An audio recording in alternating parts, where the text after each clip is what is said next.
The first images that raced around the world were almost cruel in how simple they looked. A dark cave mouth, rain-soaked limestone, and a narrow passage that swallowed light the way deep water swallows sound. Somewhere beyond that darkness, a group of boys and their coach were missing, and the clock wasn't just counting hours. It was counting oxygen, temperature, and the human body's ability to keep hope alive when the world above can't even reach you. The question that hung over everything was brutally direct. How do you bring children back from a place where grown men with training can barely survive for minutes, especially when the cave is flooding and the rain won't stop? If you want more documentaries like this, real cases reconstructed from timelines, witness accounts, and what can actually be verified, subscribe to the channel and leave a like now, because it signals that you want evidence-led storytelling.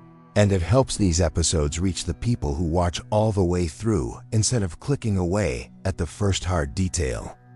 On June 23, 2018, in northern Thailand, a youth soccer team, 12 boys, and their assistant coach went to explore the Tham Luang cave system after practice. It was not supposed to be an expedition, not a headline, not a test of survival. It was meant to be the kind of local adventure that ends with laughter and muddy shoes. But the cave they entered is part of a complex underground system that can turn from walkable to lethal with terrifying speed, and the rainy season is not a background detail there. It is a force that changes the entire geometry of the place. Water rises through passages like a closing fist, cutting off exits, swallowing pathways, erasing the difference between a route out and a wall. By the time the world realized what had happened, the cave was already shifting into its worst version of itself, the entrance area filled with water. Visibility dropped, currents grew unpredictable. Air pockets existed, but they were fragile and uncertain. Rescue divers pushed in and turned back, not because they lacked courage, but because the cave demanded a level of underwater navigation that even specialists fear. Tight squeezes, silt that turns everything into black fog, rock that grabs hoses and tanks, and distances long enough that a single mistake becomes final. Above ground, families waited, and the story immediately became more than a rescue operation. It became a question about whether the world can do anything at all against a place like that. The first days were not cinematic. They were messy, slow, and full of failure. Search teams moved in stages, laying guidelines, probing chambers, hauling pumps, arguing over maps that never feel accurate underground. They fought the cave's two great weapons, water and time. Every rainfall changed the conditions again. Every hour that passed increased the chance that the missing group had already run out of air, or that hypothermia had taken them, or that exhaustion had done what water didn't. From the outside, people imagine a rescue as a straight line. Find them, bring them out. But in reality, the first phase is simply trying to prove that anyone is still alive. And then, on July 2nd, 9 days after they entered, the case turned sharply. Divers reached a ledge deep inside the system and found them alive, clustered in the darkness. It's hard to overstate what that discovery did to the entire world's emotional temperature. In an instant, the story shifted from mourning in advance to the possibility of a miracle. But the discovery didn't solve the problem. It made the problem heavier. Because now the question wasn't, are they alive?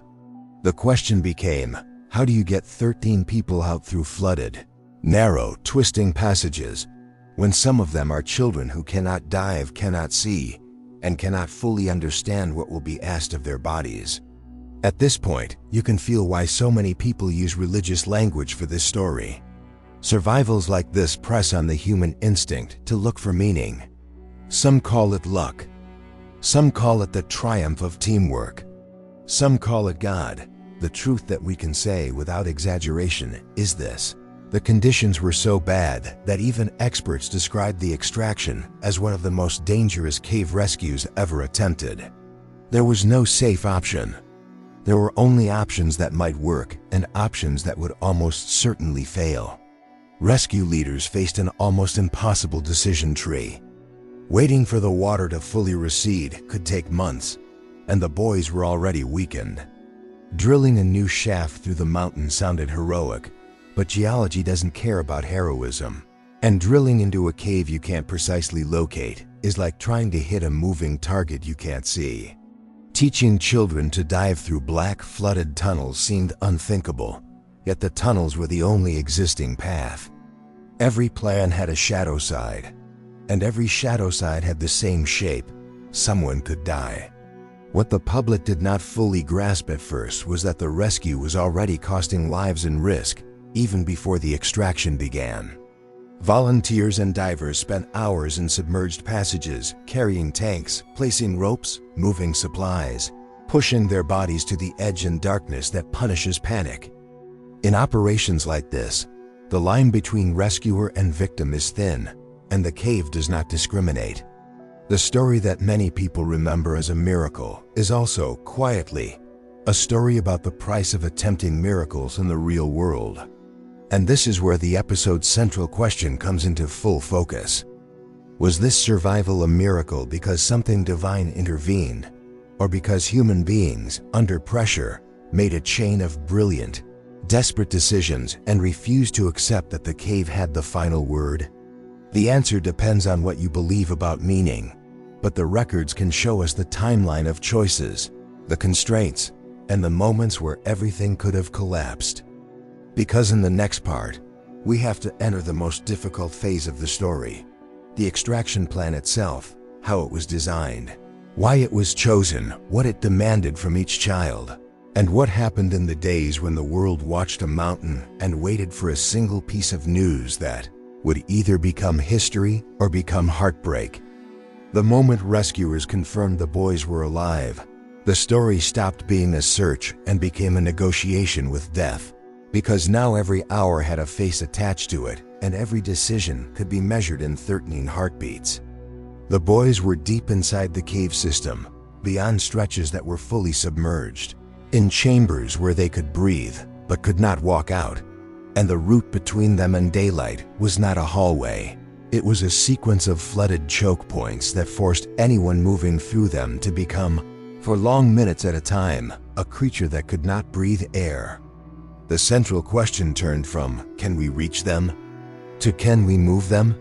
And the honest answer was that no one had ever done something like this, with children in conditions like these. Not at this scale, not under this kind of global pressure, and not with weather that could change the cave overnight.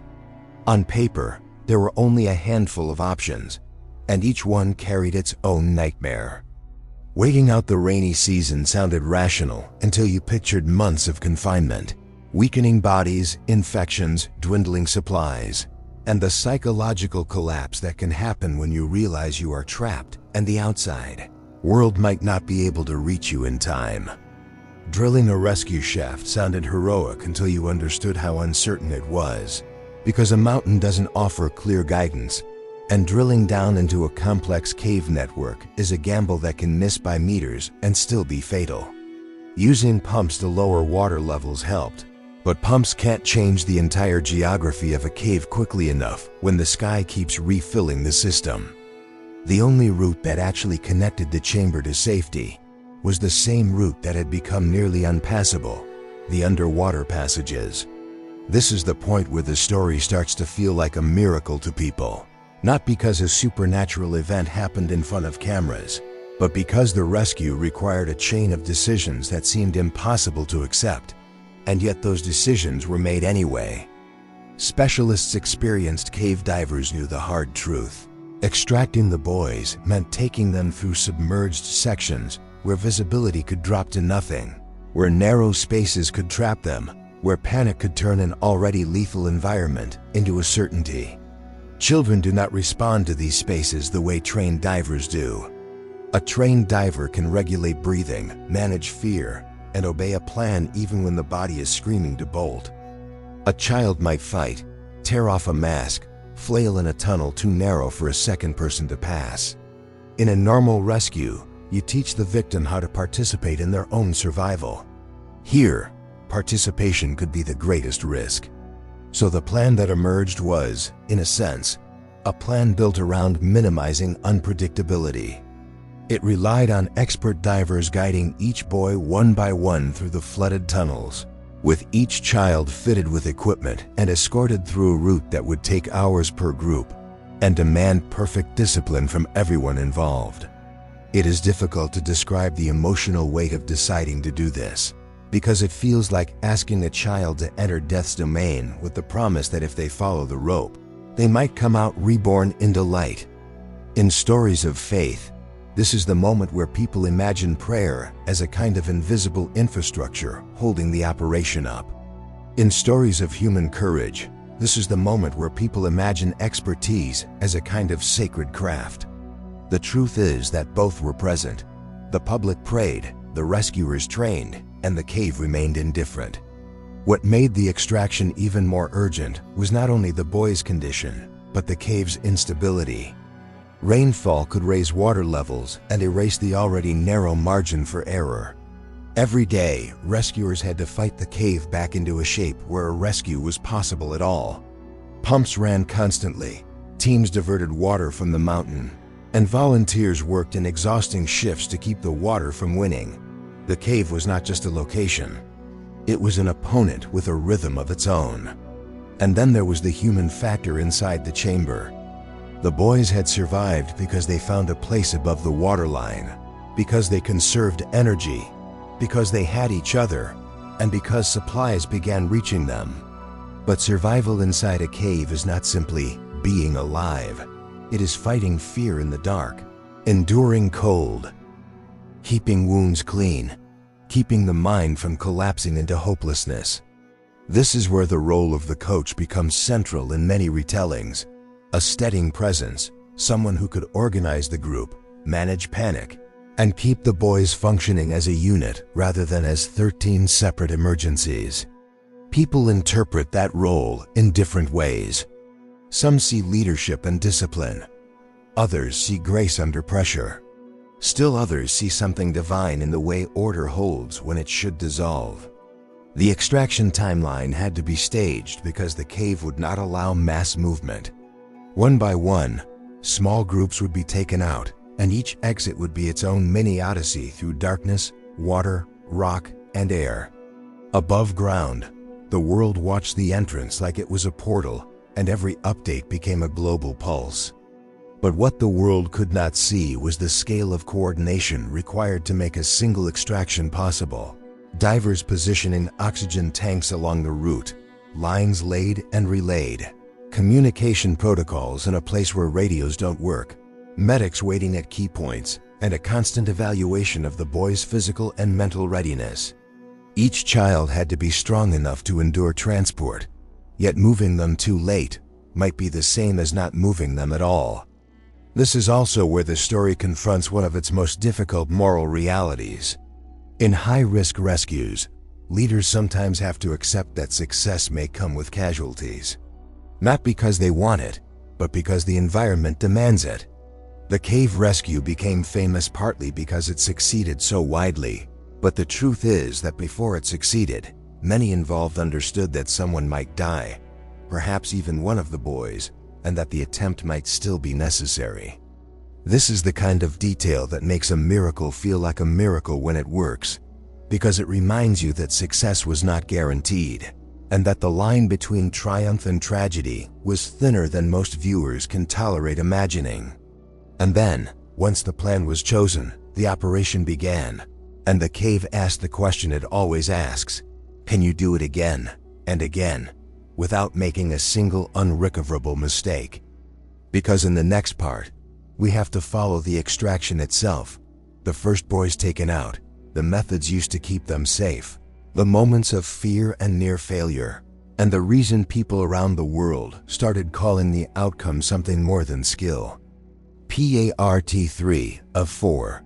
The extraction, one boy at a time. The first time a child was moved out of that chamber, the rescue stopped being a plan and became a reality, because a plan can live comfortably on a whiteboard, but reality has water, stone, panic, and exhaustion. The extraction phase was built on a premise that is easy to say and terrifying to execute. Take the boys out one by one. guided through long submerged sections by expert cave divers, along a route that was narrow enough to punish a single wrong motion and dark enough to make time feel like it had stopped. The world above ground watched for headlines, but inside the cave, the story was measured in small, practical details: a rope that had to be held, a mask that had to stay sealed, breathing that had to remain steady, and a child who had to be kept calm while traveling through a place where adults can break. In an environment like that, fear is not a feeling, it is a variable that must be managed like oxygen. Panic in a flooded tunnel is not dramatic, it is lethal. And the problem rescuers faced was that the boys were not divers. They did not have years of training to trust a regulator, to accept water pressing on the face, to stay still when instinct says fight.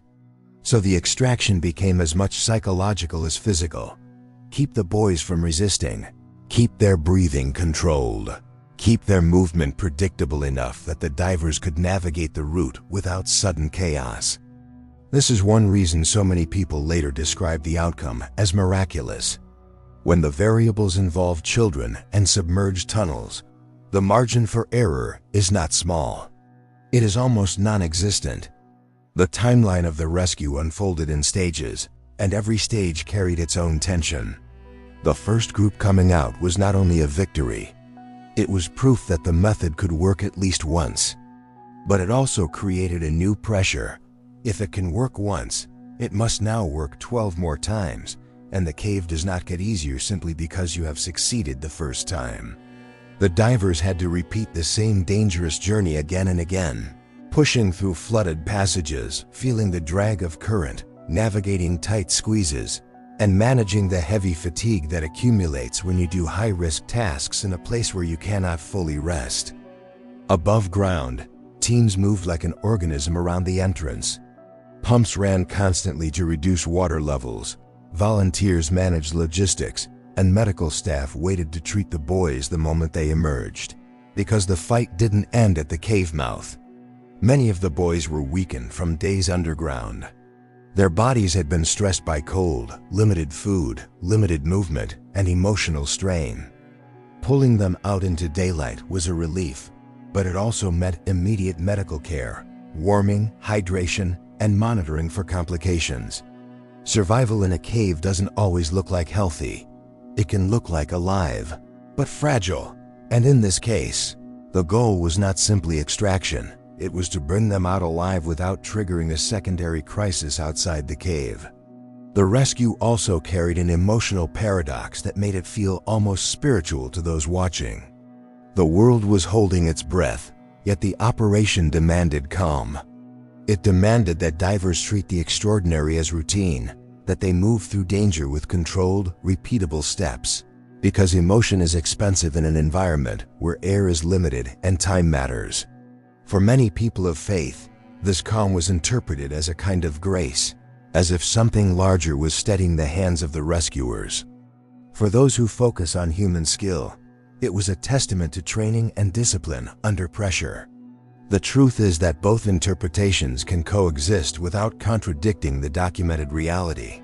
A rescue like this is built on competence, and competence under this level of pressure often looks like something beyond the individual. But the documentary record of a rescue is never only the moment of success. It also includes the cost. This is where the story must be told honestly, because the operation did not happen without tragedy. A former Thai Navy SEAL, Saman Punan, died during the rescue effort while working to deliver oxygen supplies inside the cave system. His death is part of the story's moral backbone, because it reminds us that miracles in the public imagination are sometimes purchased with the lives of people who never intended to be heroes. When the world later celebrated the rescue as a triumph, there was a name attached to the price of attempting it. You can call the outcome a miracle, but you cannot call it free. The death also changed the psychological stakes for everyone involved. It made the danger undeniable. It turned every subsequent dive into a decision made under the knowledge that the cave could kill a rescuer, even before the most difficult parts of extraction were complete. And still the operation continued. because once the boys were found alive, the rescue became an ethical commitment. If there is a path, however dangerous, you take it. That is the kind of decision that often becomes a faith story, even when it is made by people who are not religious, because it asks for a willingness to risk death for strangers, a willingness that many cultures describe in sacred language. As the days of extraction continued, the pattern repeated. A boy goes in, a boy comes out, and the world counts again. Every time a child emerged, cameras caught the relief on faces that had been held in tension for weeks. But inside the cave, each journey remained a long corridor of risk, and the emotional reality for the boys was its own kind of ordeal, being guided through darkness, separated from friends, transported through water, trusting adults they barely knew, trusting equipment they had never used, trusting that the rope and the hands on their body would not fail. In human terms, it is hard to imagine a purer form of surrender. When the final group was brought out, the story shifted again from will they live to how did this work at all? Because the outcome was so wide, 13 lives saved, that it felt out of proportion to the danger. This is exactly the kind of outcome that people interpret as divine. It is also exactly the kind of outcome that invites rational explanation, because when success is large, people want to believe it was earned by clear reasons. And here is the hard truth. It was earned, but not by a single reason. It was earned by a chain of factors that had to align: international expertise, relentless pumping and logistics, courageous divers, disciplined leadership, the boys' ability to cooperate, the coach's influence, and timing that did not collapse into a catastrophic flood before extraction finished. If any one of those threads snapped at the wrong moment, the story would have become a memorial. Now we reach the final question this episode must answer. What does it mean when a rescue is both explainable and still feels like a miracle?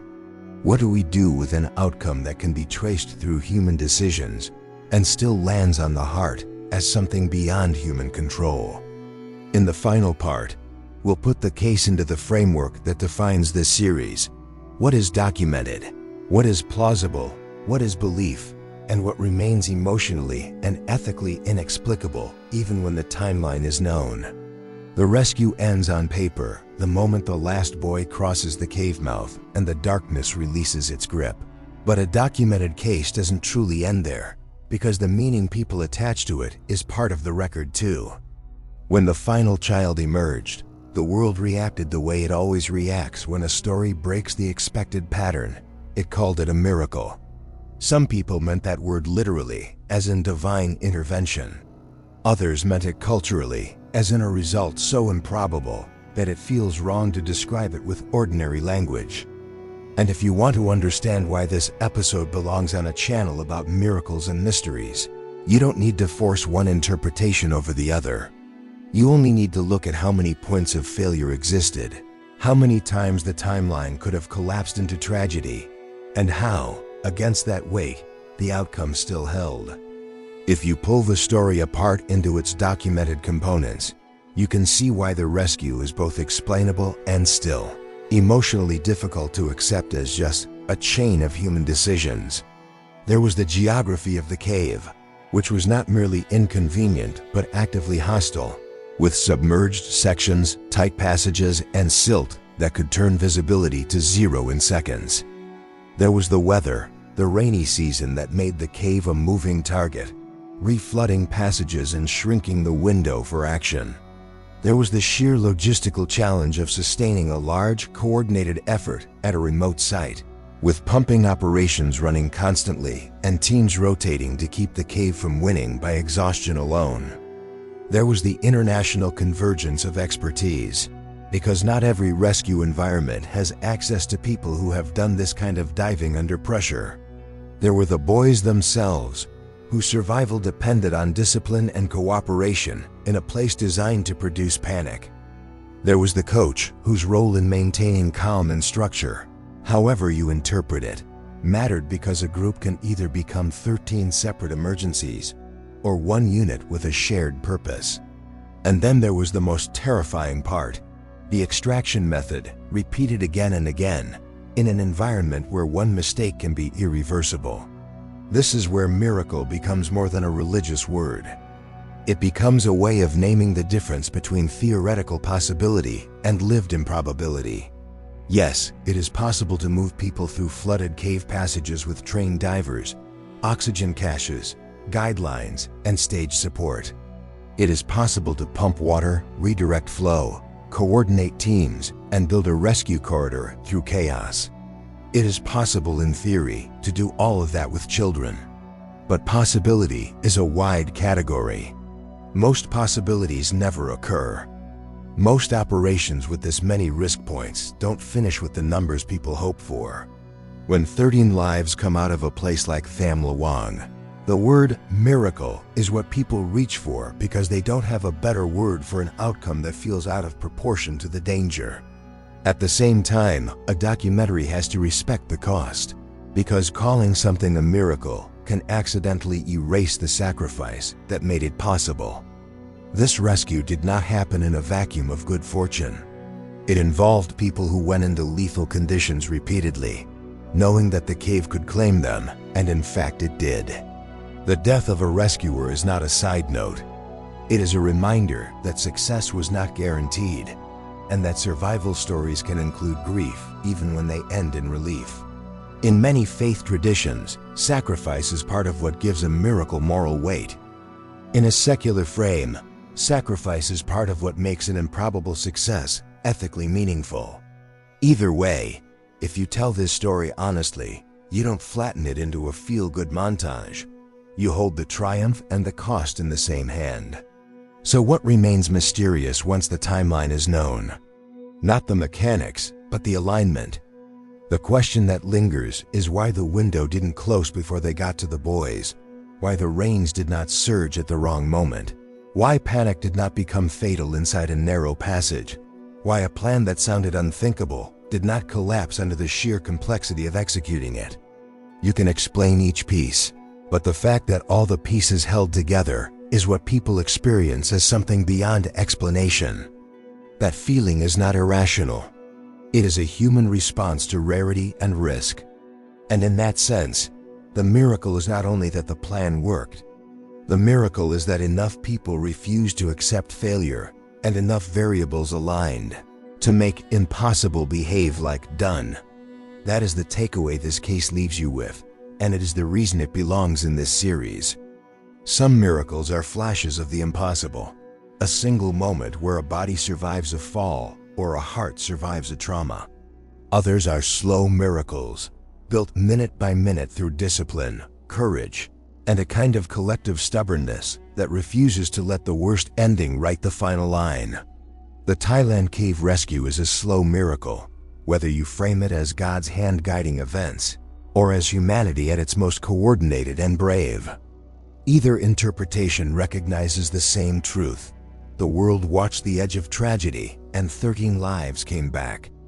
If you want the next episode to take this same framework into a different kind of miracle, one where the evidence comes from witness testimony, archival records, and a debate that has divided people for decades, then the next case we should enter is one of the most famous mass witness events on record, where thousands claimed they saw something extraordinary in the sky, and skeptics still argue over what could explain it. Because when you move from rescue miracles to apparition miracles, the question becomes even sharper. What do we do with evidence that is human rather than physical? And how do we weigh belief against documentation when the story is bigger than any single witness? And now, if you stayed with this case from the first panic at the cave mouth to the last boy stepping into daylight, subscribe to the channel and leave a like, because it tells the platform you value documentary storytelling grounded in real events. And comment below with your honest view. Do you see this rescue as a miracle in the divine sense, or as a miracle in the human sense? And what detail in the timeline most convinces you of that?